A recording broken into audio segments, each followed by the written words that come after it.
talk about Columbus, Ohio. Today we have Harvey Wasserman because we want to look at what a green Columbus would look like.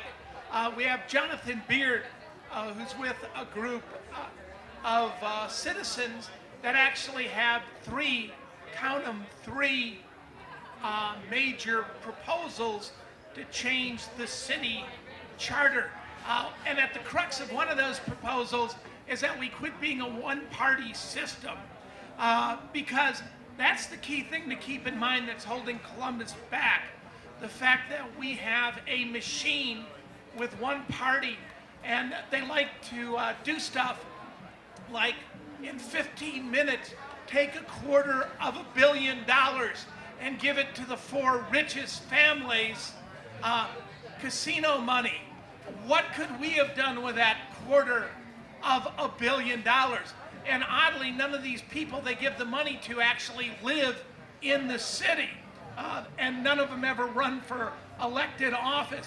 Why not debate how to make Columbus a more livable place with the casino money? Why give it to the wealthiest people because they have a very bad hockey team? Okay, with that in mind, I'm going to ask Jonathan Beard to introduce the ordinance changes that his group is proposing. Jonathan Beard. All right. Thank you, Bob. Thank you, everybody, for being here and for being interested in these things. This is our democracy that we are the custodians of. And sometimes in our daily lives, it's hard for us to remember that and hard for us to focus on it. But we've got a responsibility of passing on a more healthy democracy than the one we inherited. And I believe that from the bottom of my soul. So what we're doing, the Columbus Coalition for Responsive Government, we are about really making sure that people keep a say in governance in Columbus. Right now, we've got a plutocracy. We've got a small group of people who are beneficiaries of city decisions. And we've really got to get back to that notion of the common good. So the coalition is a citizens ballot initiative. We've got three things we're trying to get on the ballot that we can vote on. First of all, you may or may not know this, but in the last 28 years, only 3 members of Columbus City Council have been elected to office before they started serving. Everybody else has been appointed to office and then runs their first election as an incumbent with all the benefits of incumbency, including fundraising. That's a remarkable accomplishment. Bob talked about the machine. I'm a Democrat, and I don't think it matters if you're Democrat, Republican, Green, or what have you. One party in control will lead to the same types of abuses. And here in Columbus, we're seeing the fact that we are a self-perpetuating Democratic Party machine, and the machine is so good that it doesn't respond to democratic ideals and democratic values. So what we're collecting petitions for, and I've got petitions up here. I ask every Columbus voter, everybody who's registered in Columbus, please sign this to help us get on the ballot. The one I'm holding here is from Fair Campaigns. We're trying to institute the Columbus Fair Campaigns Code. You may or may not remember back in 1994, there was actually an initiative put on the ballot, supported by the Dispatch and everything else, because Cindy Lazarus in '93 raised $400,000 and spent over $250,000 in her election, which was an unprecedented sum. And everybody was concerned about how much money there was in city elections. So the Dispatch editorialized in favor of campaign finance reform. The City Council put it on the ballot, and this was a charter amendment to allow for campaign finance reform. It wasn't a law to enact it, but it was to allow it, permissive language to allow Council to adopt an ordinance. Well, the voters voted for it, 63% in favor, but Council never put an ordinance on the books to put it in place. So we're trying to do now what Council didn't do 20 years ago, which is put campaign finance on the books. We've got here a proposal modeled after Austin, Texas. So Austin was an at-large city until the last election. At-large meaning all the council members are elected in citywide elections rather than districts or wards. Austin went from at-large to districts, but when they were at-large, and Seattle as well, which is the only other at-large top 50 city, they all had campaign finance to try to keep the cost of these large citywide elections reasonable. So we modeled ours after Austin's law. And basically it's a voluntary program where candidates for mayor and council can opt in and agree to limit their contributions and expenditures. In exchange for agreeing to limit, they get some public benefits. So they get access to the same pool of money that's bailing out Nationwide Arena right now, the casino tax receipts. We set up a pool of money, $300,000 in every municipal election year, and candidates who opt in can split that money.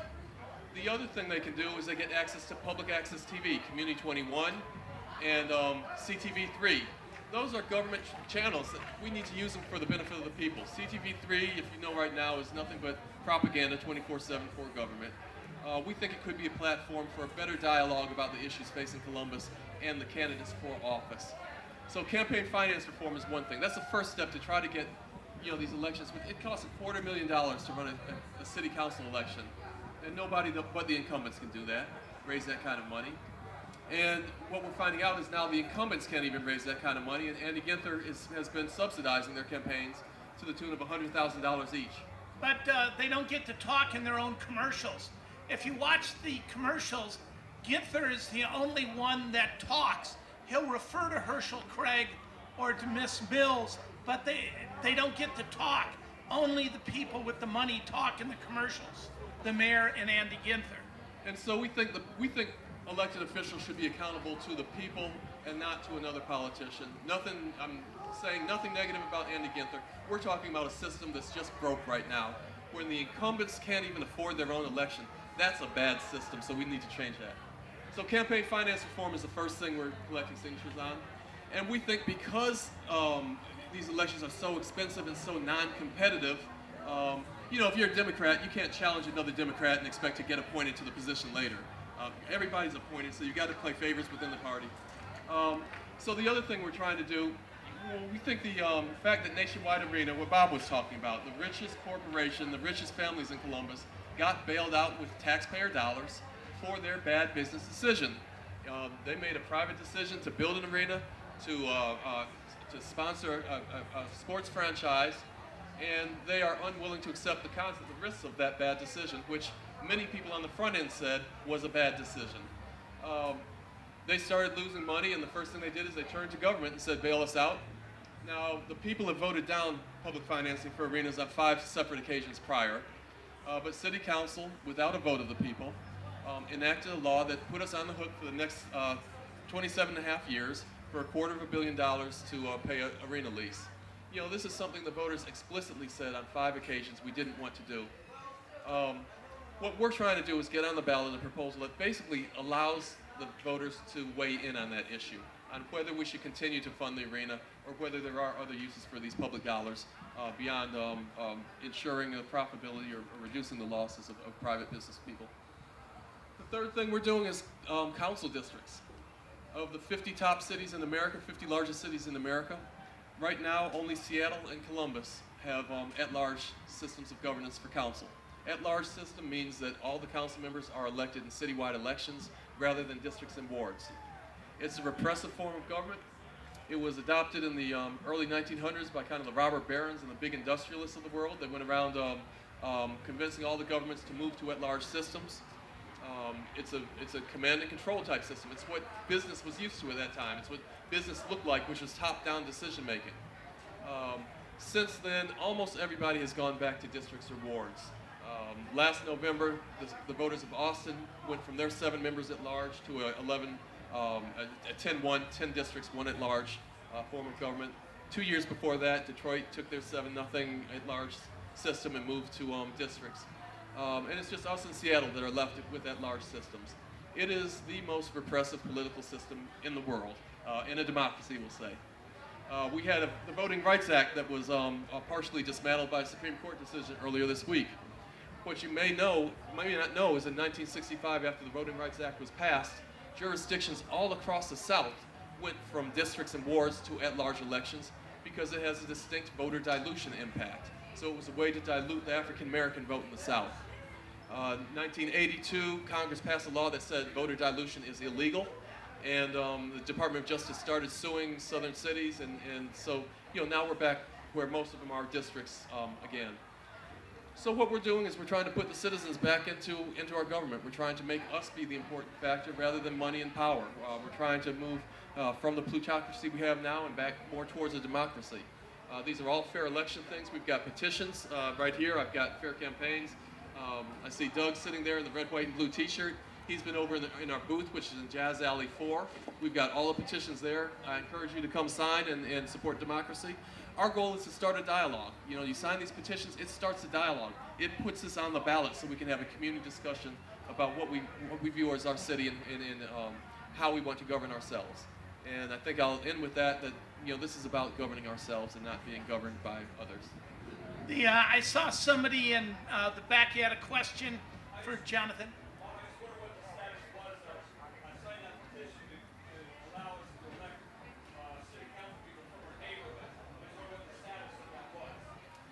We had an effort last year to do that. We really made a mistake in the petition. We put a deadline on it, so we had to turn it in before we had enough signatures. We have refiled and we are collecting signatures again for the same proposal.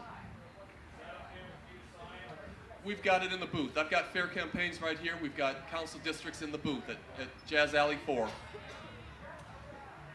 Okay, and before we switch to Harvey, remember when they went at large, it was because there was a tremendous fear that immigrants would be elected to council, and they were.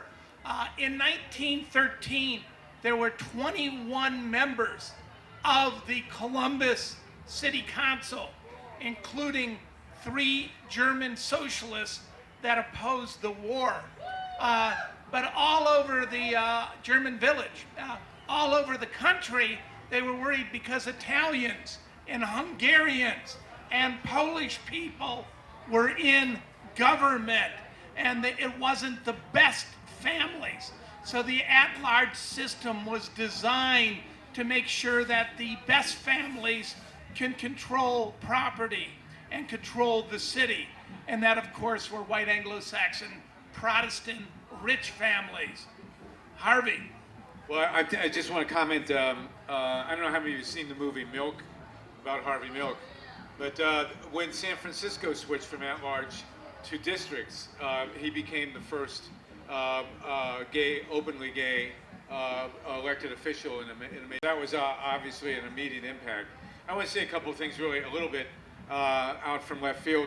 I've been meditating on Columbus. I grew up in Columbus, and it was a remarkably awful town when I was growing up here in the 50s.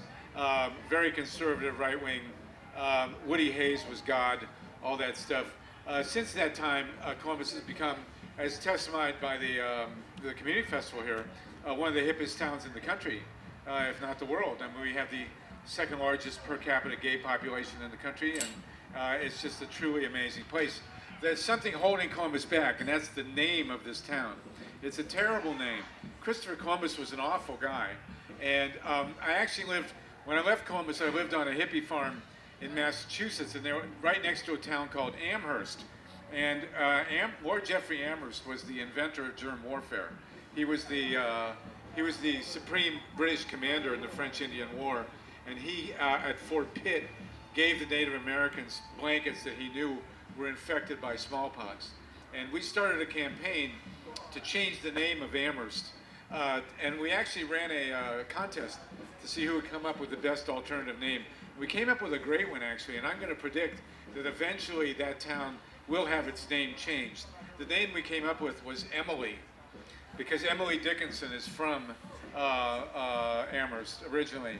And I think we should start a major campaign to change the name of Columbus, Ohio. I think it's a disgrace that this Indian killing, native killing, horrible man. Christopher Columbus was so brutal to the Native Americans that after his third voyage here, the Spaniards actually arrested him for brutality towards the Native Americans. For the Spaniards to do such a thing, it's pretty amazing. So I want to talk, since my area of, I totally agree with all this, and I really applaud your efforts here. I mean, we really need to have a more democratic situation in Columbus, although we should stop calling it Columbus. We got to come up with a good name. But I work on energy mostly. I have my bike in the back there. I biked down here. This is a pretty good bike town, actually, and we have to commend the government and the community at large for really making this a much more bike-friendly town than many, many others. Aside from the consideration of all the bike paths that have been put in, and some of them are really, really good. I have to say that drivers in Columbus, in Central Ohio, are generally much friendlier to bike riders than in many other towns I've been in. You take your life in your hands when you go in some of the other cities in this country riding a bicycle. So I think promoting Central Ohio as a bike-friendly area is really a big deal. Of course, it helps that it's very flat, but I ride the bike path on the east side down to Three Creeks and then out to Pickerington, and it's a huge deal. And I'm sure they've just opened up more up north, and it makes a huge difference in this town, as I'm sure many of you are aware. I also want to talk about energy now. You know, we were instrumental, Bob and the Free Press, in shutting down the trash burning power plant. And many of you and your children are alive today because we did that. It was a very, very toxic, you're welcome. It was a very toxic polluter, a terrible scourge on the society, and you know, it's completely gone now. There's not even a trace of the thing. We could have a better recycling outcome. We really need a lot more astute recycling program in this town. We also need to see a lot more solar going in, and one of the things I think we really should look at is the huge, gargantuan parking lot out by the airport.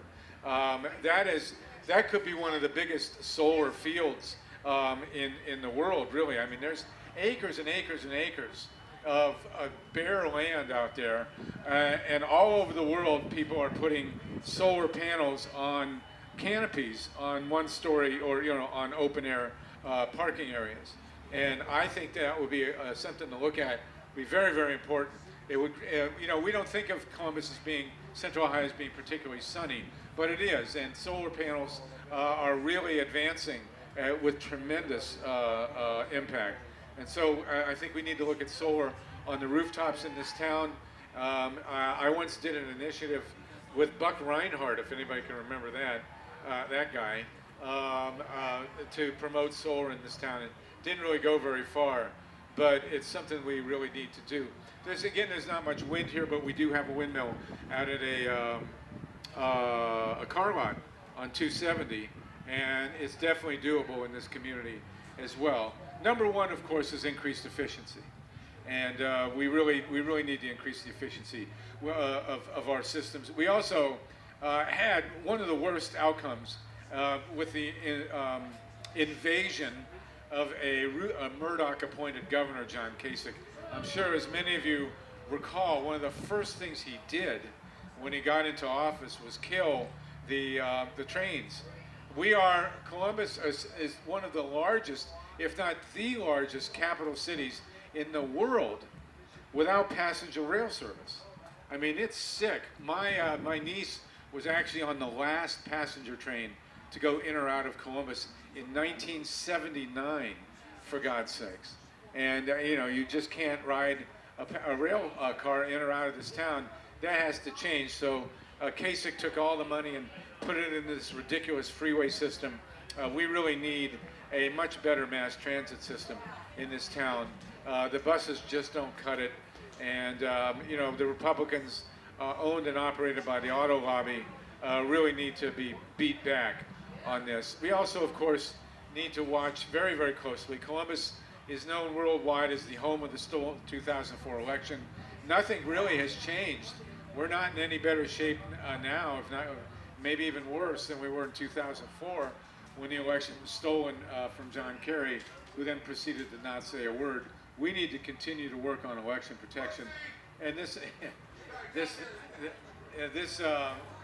initiative to restore city government, some democracy in city government, that's very important. We need to pursue that. So thanks for letting me on this panel. Let's think about new names for this city. And I think what we need to do is have a referendum or a contest through the Free Press. Everybody come up with names. We decide on one, and we just stop calling this place Columbus and start calling it, the new name.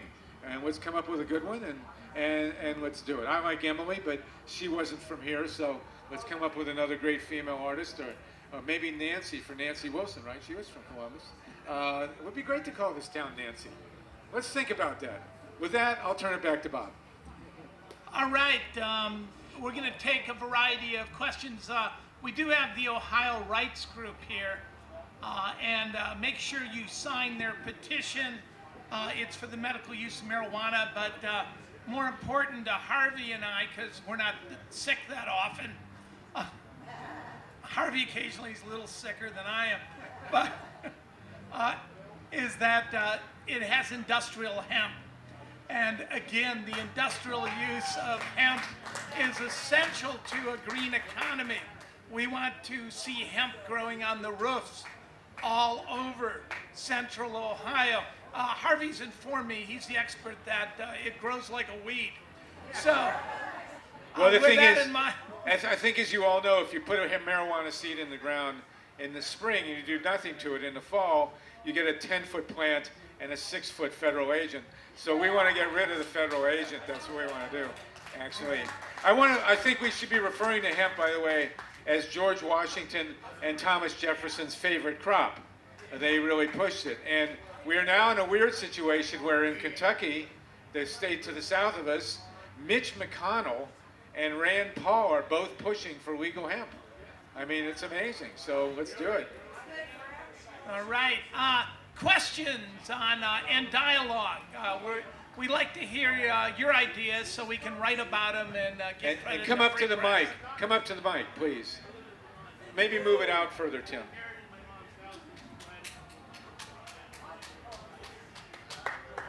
There you go. That's good enough. My question is this, we're lucky enough right now to have the Columbus Electric Company. We have our own muni.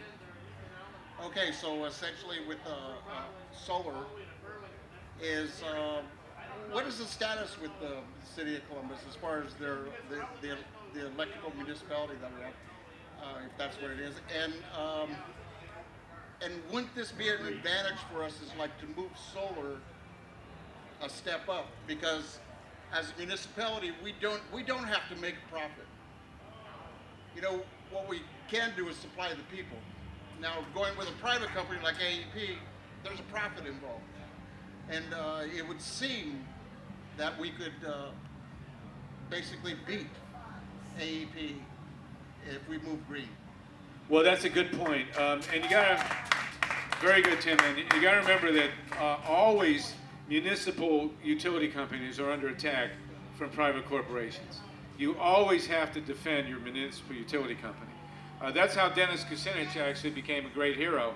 He defended the Cleveland Muni Light, and that's how he got elected to Congress all those years. And we have a municipal light that our mayor has tried to give away, for God's sakes. And we really need to protect that thing. And with a municipal power company, as Tim says, you can generate electricity without having to make a profit. I got to tell you that Los Angeles Department of Water and Power has a muni, and they have put in some very, very progressive adjustments to the rate structure out there that are promoting a total avalanche of solar facilities out in Los Angeles. And so this is something that we have to pay very close attention to, is our muni light system, and really defend it. All right, and many of you knows Harvey often emphasizes this, that the cost of the renewables is now the same or lower than the dirty fossil fuel. But we know that they're going to go down fighting. The last couple wars, from my perspective, were both, oil wars in Iraq and in Afghanistan. Just to the north of Afghanistan is the largest supply of oil left on Earth, and we try to avoid that. Other for me and Jonathan, of course, is Poindexter Village. Go ahead.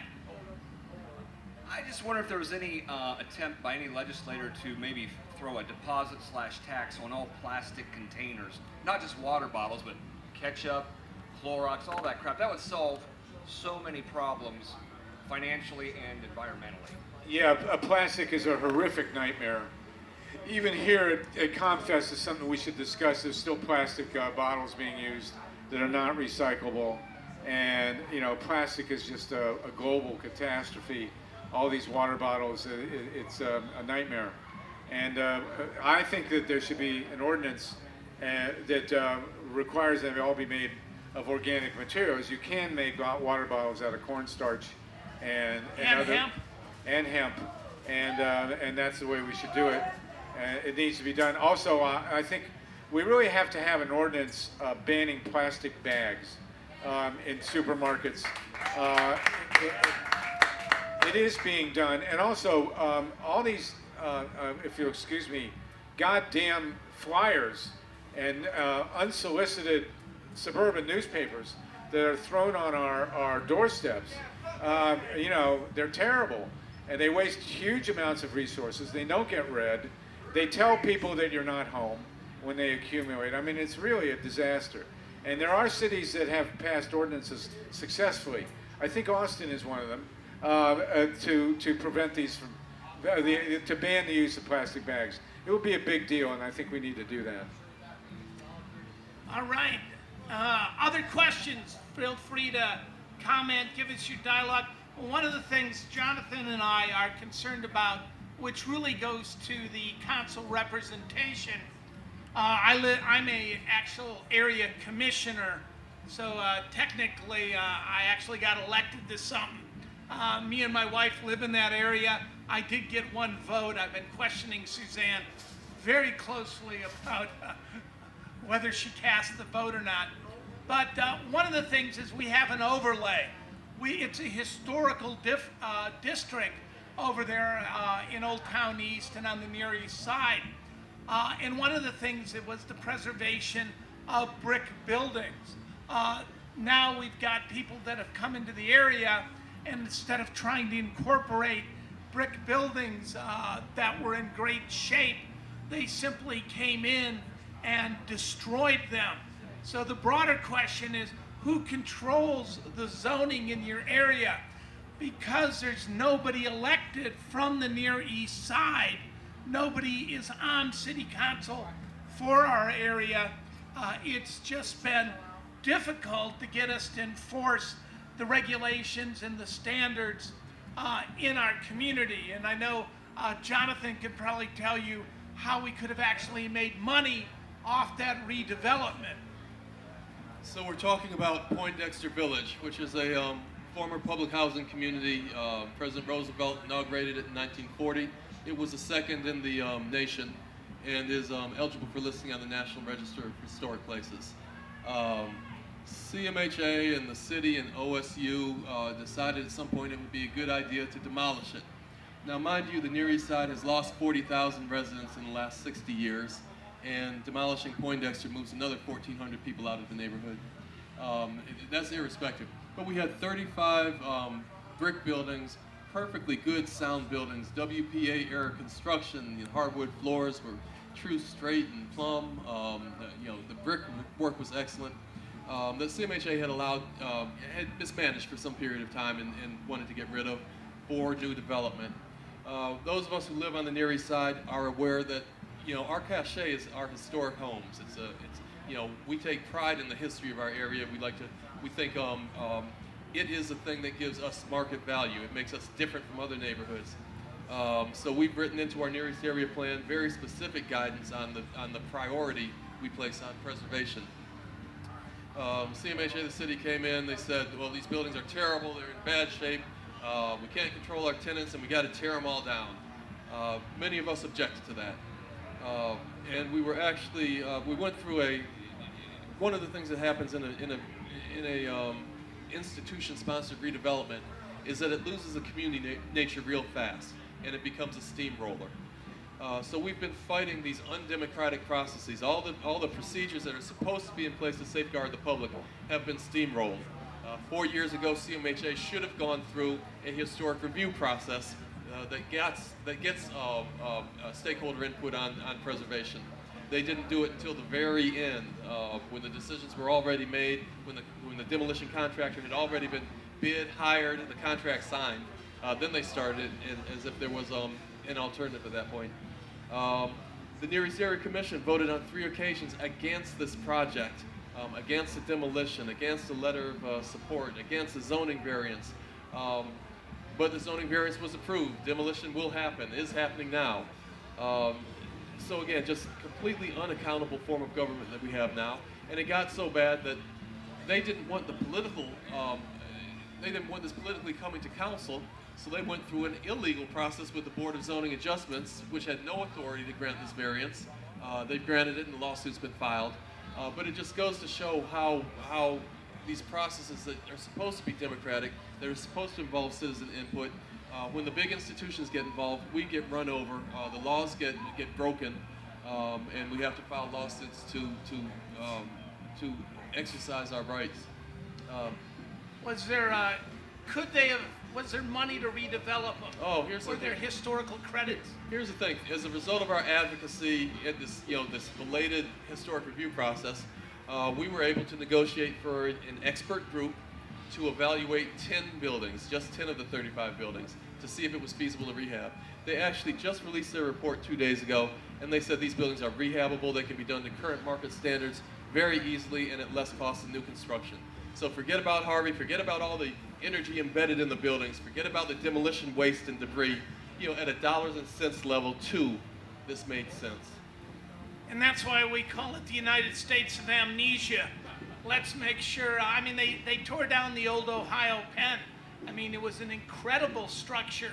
Those of you who had been in there, I wrote about it. My theory was it's where the Wolf family started its ruthless financial and media empire, and maybe they were trying to rewrite their past. But we need to integrate, the history of these communities. Anyone comments, dialogues regarding what the city of Columbus should look like? I just wanted to comment a little bit on the solar tower, the free energy thing, that whole notion. Yeah. So say we do build these solar towers, right? Wind, all that. Say maybe as we build more of them outside the city, we charge a little bit for the power under the notion of like reconstructing houses, like you're saying, inside the city. Fund schools, send people to college that want to go, because you never know what's inside that person might have to contribute if they had a proper college education. And then slowly build that outwards so that, say, the first group tier where it's like a modest fee, like $5 or, for a month, or $20 for the whole year, or whatever, and everybody's chipping in, and then it just keeps building outwards from that, and all of a sudden you don't have to pay anything again, and it's another ring, rebuild the houses, fund the schools, college education. Just curious what you think about that. Sounds like a good idea. Real good idea. And it's definitely doable. In this state, we have two huge issues with energy. Fracking, which is insane and needs to stop immediately. And then we have two nuclear plants up on the lake, Davis, Bessie, and Perry.